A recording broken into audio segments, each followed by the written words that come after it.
Paalala muli sa mga motorista, huwag magmaneho kapag lasing o kayo'y nakainom para iwas disgrasya. Sa Quezon City, isang rider na umano'y nakainom ang sugatan matapos sumalpok sa motorsiklo ng isang MMDA traffic enforcer. Yan ang unang balita ni James Agustin.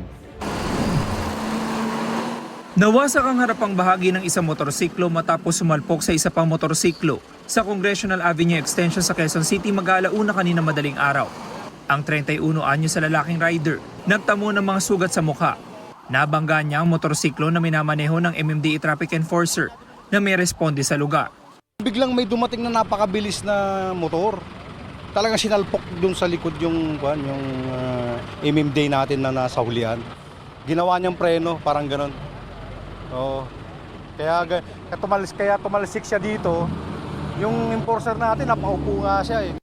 Hindi na nakuna ng pahayag ang sugatang rider na isinakay sa ambulansya para mabigyan ng paunang lunas at madala sa ospital.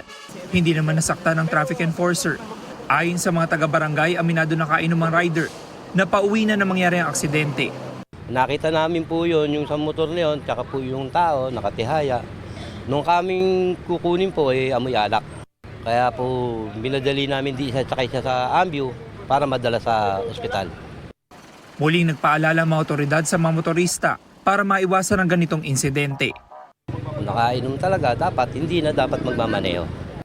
Patuloy ang investigasyon ng QCPD Traffic Sector 6. Ito ang unang balita. James Agustin para sa GMA Integrated News.